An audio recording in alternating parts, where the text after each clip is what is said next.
Today is Friday, the 31st day of May 2024. Breaking news: Nigerian Labour Unions, Nigerian Labour Congress, Trade Union Congress declared nationwide strike over new minimum wage. This is what we have been waiting for. Though, amidst the economic hardship in Nigeria, this strike is going to worsen so many things.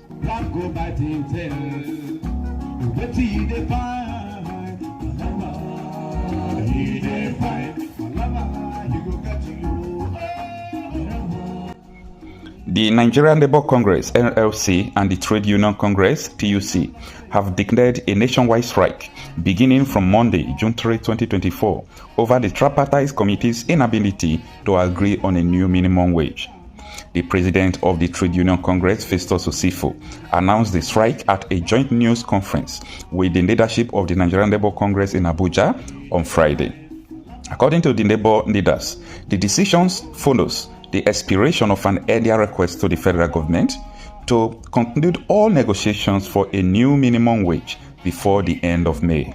Shara reporters days ago reported that the leadership of the NLC and TUC threatened to paralyze the economy of the country if the Nigerian government refused to offer workers a living wage as demanded during the May Day celebration. The organized labor gave the stern warning to the government shortly after talks on the minimum wage among members of the tripartite committee collapsed, the development that made the meeting to be adjourned indefinitely. The leadership of the organized labor, comprising Nigerian Labour Congress (NLC) and the Trade Union Congress (TUC), had 2 weeks ago walked out on the government representatives for offering Nigerian workers what they called a paltry 48,000 naira monthly minimum wage. A few days after the meeting was deadlocked, the representatives of the government jacked up the minimum wage to the sum of 54,000 naira. The amount members of the two labor centers frowned at.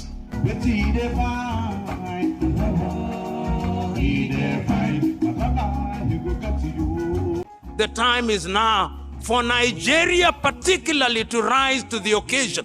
1 in every 5 black men in the world is Nigeria. Don't let us down. Is it not the truth that in this country they took away the government of Nnamdi Azikiwe and Abubakar Tafawa Balewa in 1967? The more things change, the more they remain the same. And if that is the case, we must ask ourselves uncomfortable questions, which will give us uncomfortable answers. Many times we don't want to ask those uncomfortable questions because we know the answers and we do not want to hear the answers. And we are assembled here to remind ourselves that the reason why we lament about Africa is that it appears that the systems of governance that we inherited and that we have been deploying for our benefit continue to put us at the foot of the ladder. We do not complain because there have been no changes and improvement in our circumstances. In certain cases, there have been. But as Uganda's Yoweri Museveni says, and I agree with him, what is the point of fighting as to who is taller than the other when you are all dwarfs?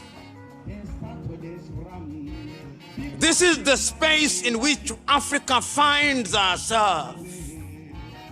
So that the state of California in the United States of America has a GDP bigger than all the countries of Africa combined. This is undesirable.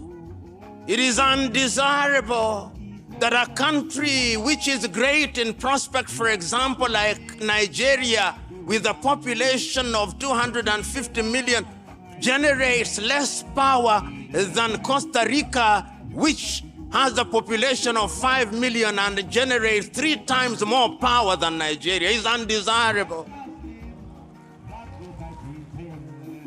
This is what we are talking about.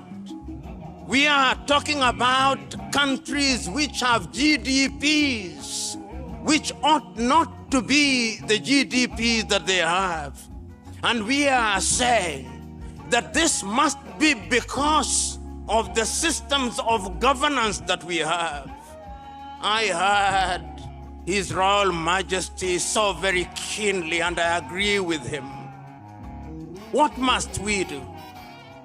What is the nexus between good governance and development? And what is development? I remember Julius Kambarage Nyerere saying in 1966 that when they come and tell us that development are roads and airports, we agree with them.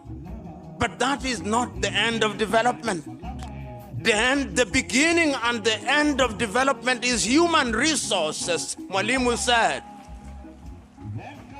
Mwalimu said, and I agree with him, you can build roads and destroy roads.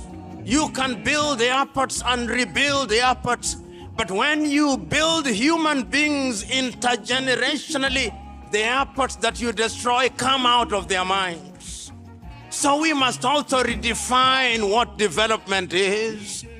We have seen countries where edifices were christened to constitute development, and they were destroyed in the twinkling of an eye. But the human spirit is resilient and is constantly seeking liberation. The human spirit is constantly yearning for something to fulfill it. And that something is what sometimes we refer to as the social contract.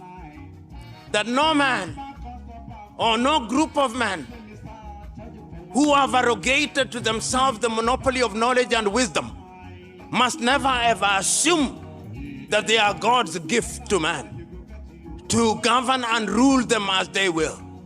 That is the duty of men willingly to surrender their will to men that they may govern them. So the next thing that we must interrogate in Africa is who is a leader.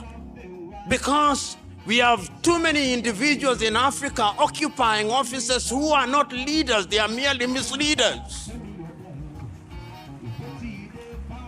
And the time is now, therefore, to ask ourselves, and I can still remember your now immortal words, Honorable and Excellency President, in 2015, when you said so very ably that your ambition was not worth the blood of the people of Nigeria.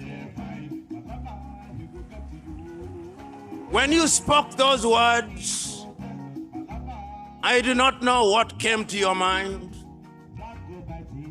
but you must have received a sudden enlightenment, because those words underlined the fact that men must know when to stop.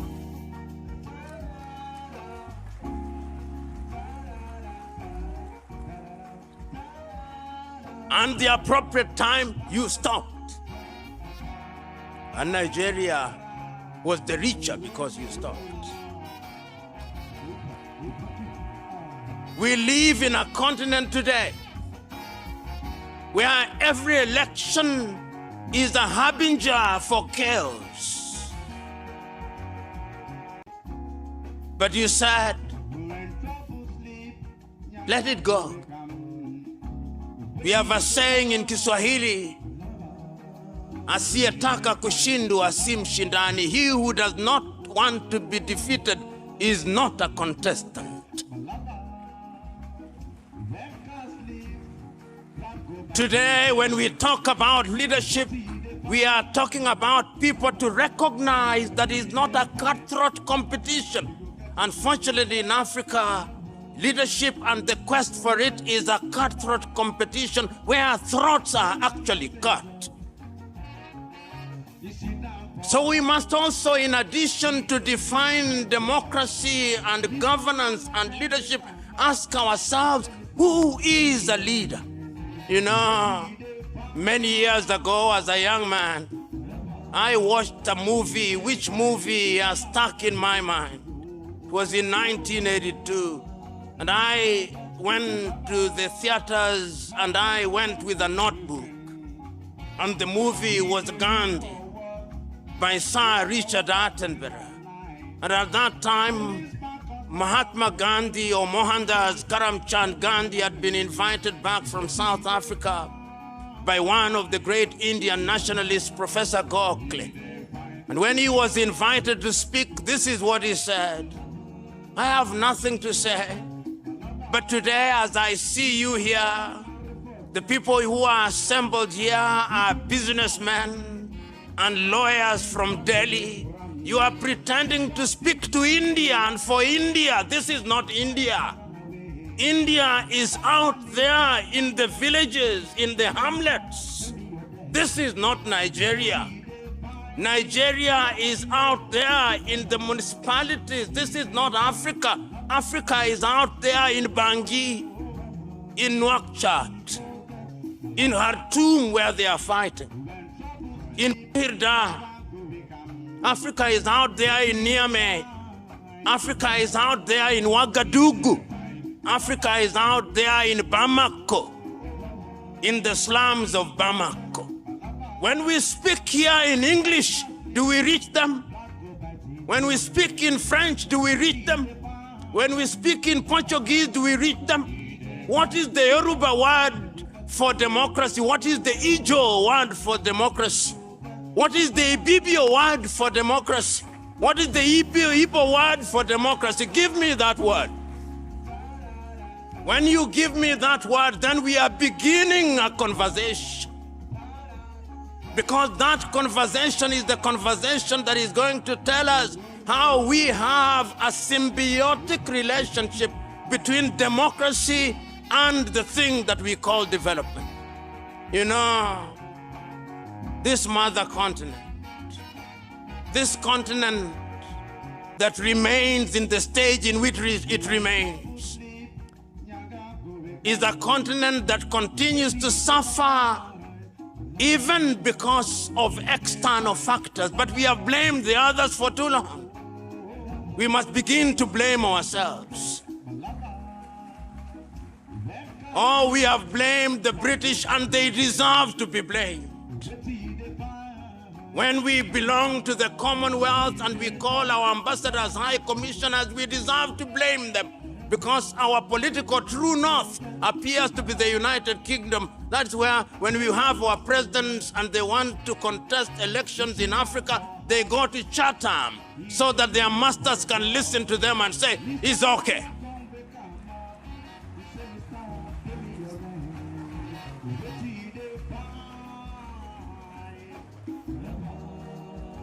So we can blame the British, and they deserve to be blamed. We deserve to blame the French, because before you are elected into one of their countries, you've got to go to Paris, and they've got to say, "Célèbre." Then they say, "Très bien." And then we know that you come back home and you are simply a manager of a plantation. And if you had any doubt about that, just see what is happening in Niger when the French president says, "I will not remove my ambassador." And Africa says nothing about it. And even when they say anything about it, they say it mutedly, and they sanitize their language lest they annoy Paris. And the same happens in Portugal. The same happens with the Belgians. I look forward to an Africa where things are done in the continent of Africa. And this continent of Africa has tried, and there is no shortage of individuals who have tried to link democracy and development. In our midst, we have leaders. We have the two former presidents here who served well.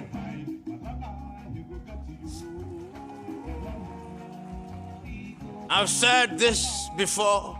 No matter how good a dancer you are, you must know when to leave the stage. There are too many dancers in Africa who think I'm the only dancer in town. And until God calls me, I'm not leaving the stage. Such dancers will be removed by men. And that is how I explain the coup d'etats that are coming here. in 1964, talking about the military interventions in civilian government. This is what Kwame Nkrumah said. The military have no business interfering with civilian governments. But if civilian governments misbehave, it may become necessary for a short period to disrupt their agenda so that they can midwife a new dispensation. It is in this context that we must understand the military interventions. But remember that true democracy requires and demands the eternal vigilance of the people, because Africa has also seen a situation where military leaders remove their uniform and adorn suits, and lo and behold, like Paul and Saul, they become civilians themselves. And therefore, it is important, even as we celebrate these military coups, to remind ourselves that they are merely midwives. And midwives are neither the father, nor the mother, nor the child.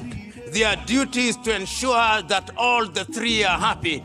And we, the population, must be eternally vigilant.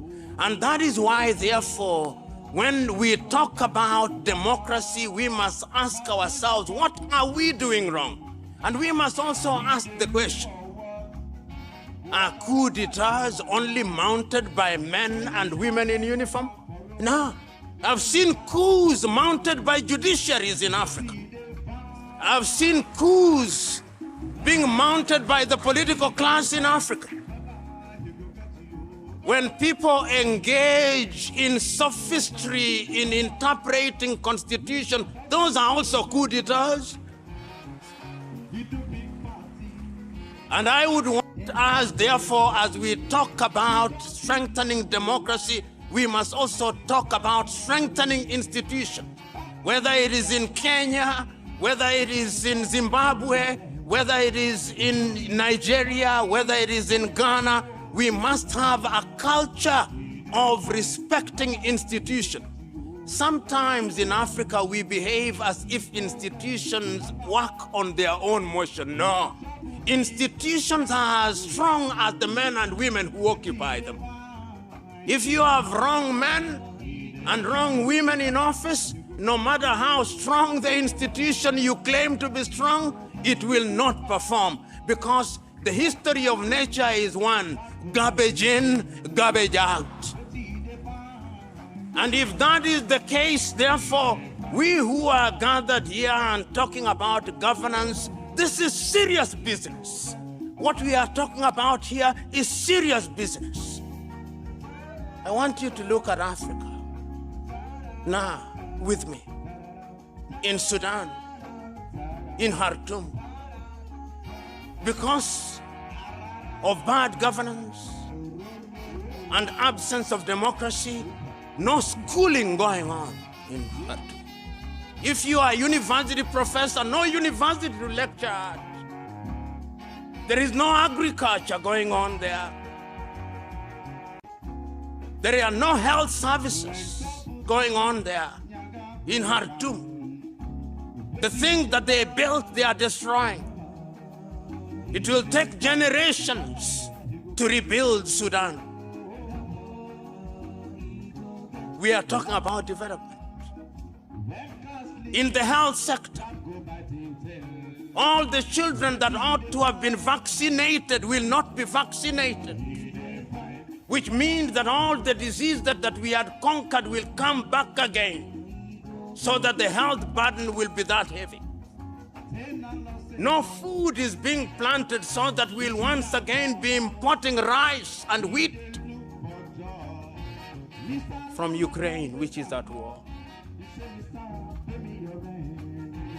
Look at the Sahel now. Mali is de facto divided into two, no agriculture going on. So that you will be importing chicken from Brazil. No agriculture. I'm talking about development, brothers and sisters. If we are sick because there is no research going on in our universities, no research. We receive medicine from India, from China, and we take the medicine by faith because we do not know what they contain. Our bureaus of standardization have no standards for these things. And if you doubt me, only recently we had the syrup imported from India. How many children did it kill in the Gambia? We have no standardization. So we are talking about serious business in Africa. Go to the Democratic Republic of Congo, the eastern part of it, over 120 armed groups. The busiest airspace in the continent of Africa. The rest of the world is taking our resources. There is a new scramble for Africa. Today, Africa is a theater for other worlds. If the British have gone and they have not gone, if the French have gone and they have not gone, if the Portuguese have gone and they have not gone, if the Belgians have gone and they have not gone, Chinese are also here.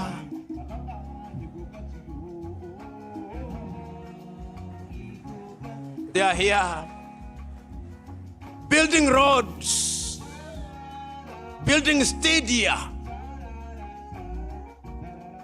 The Turks are here. The Qataris are here. The Russians are here. And yet Africans somehow believe that when we remove one slave master and we bring another slave master, then it's better. So we hear Africans praising Wagner in Russia. African intellectuals, I think the president of ECOWAS called them pseudo-intellectuals, an appropriate and heavy English word. The question, therefore, is what must we do? Because there is a neo-colonial project and there is a new scramble for Africa. And Africa is moving from pillar to post, passing declaration after declaration. Africans are good at passing declarations. The Lagos Plan of Action of 1980. To develop Africa, did we fulfill it? No. The Yamoussoukro Declaration on Free Airspace 1988, have we fulfilled it? No. The Abuja Declaration of 2001 to spend at least 15% of our budget in health. Did we fulfill it? No. The Malabo Declaration on against terrorism and unconstitutional changes of government. Have we fulfilled it? It is as if it was steroid to tell others now that they don't want it, let's have it. Malabo. The Maputo Declaration on the rights of women and all these. Have we fulfilled them? The time is now that Africa should stop attending meetings. We should only have periodic meetings to ask ourselves, how effectively have we implemented the declaration that we made? Because we are talking about governance. Otherwise, Africa is being tossed from pillar to post. I'm still talking about democracy and development. And you know,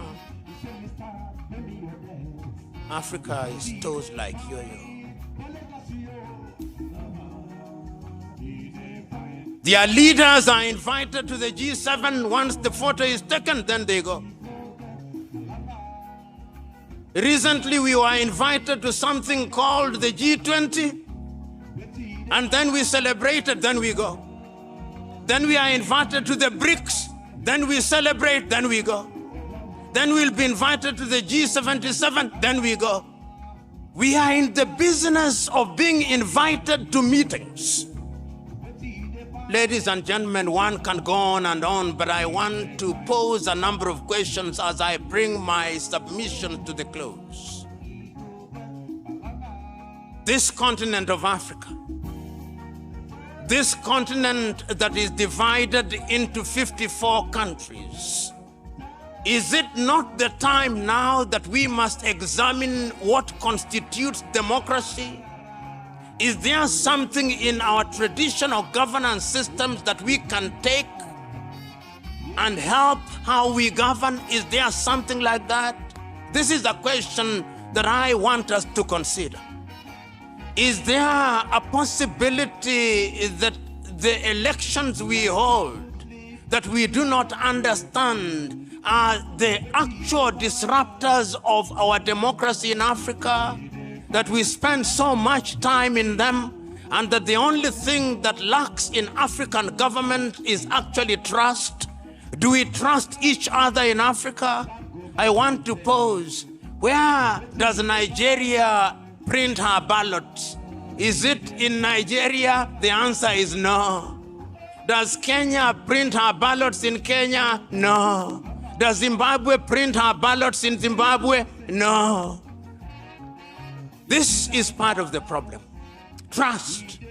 The third thing that we ask ourselves, do we prepare our leaders or young people to take over leadership in an environment that is understood by the population, or we think that leadership is something that is God-given to us and must never surrender? The question is, can we learn from others? Can we learn from others and implement creatively? The fourth thing that we must ask ourselves, what can we do to create an environment where our resources are deployed in a manner that is understood by the society? These are the questions that I think ought to be alive in our minds. And I want to conclude with this. In 1997, the 6th day of March, the president of Tanzania, Mwalimu Kambarage Nyerere, was invited as a guest of honor on the occasion of the 40th anniversary of Ghana's independence, and this is what he said. He said, several years ago, Kwame Nkrumah told us to unite.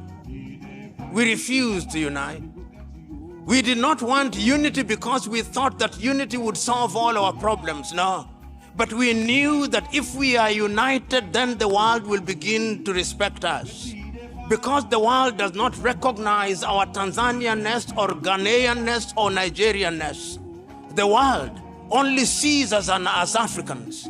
And the day we begin to make serious contributions in agriculture, in the science, in the arts, and in all other spheres of development, that is the day that the world will stop and begin to respect us. I commend to you, ladies and gentlemen, that we give meaning to those words of Kambarage Nyerere. He went on, that our generation had a divine duty to liberate the continent of Africa from the yoke of colonialism. In the process of doing so, we made many mistakes, but who among us is without error? You, the generation that now exists today, it is your duty to lift Africa from another to another pedestal. And you can only lift the continent by doing certain things that are required of you. It will be tiring, it will be painful, but of all the sins that we have committed, there is one mistake that we must never commit, the mistake of giving up. I'm urging you today, we must never give up.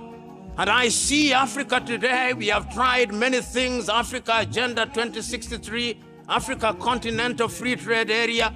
All these are efforts that are being made, and they can only happen in an environment where there is peace and tranquility. We promised ourselves that we would silence the guns in the year 2020. The guns are louder now. So as we are committing ourselves to this reality, I'm submitting to us that the continent of Africa has the ability. We have the human resource, which is the greatest of all resources. We have the natural resources, which can be harnessed through natural resources. We have men and women who can govern us. We have young men and women who are impatient. And if we are not very careful, this continent, which is great in prospect, will not realize our potential. The time is now.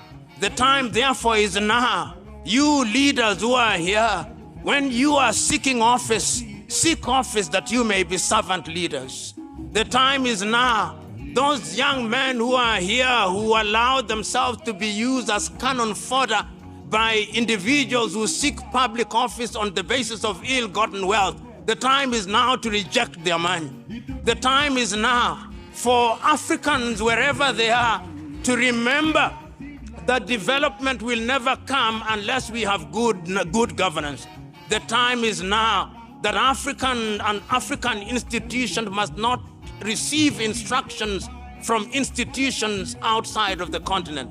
The time is now that we Africans must exercise the ghost of low self-esteem.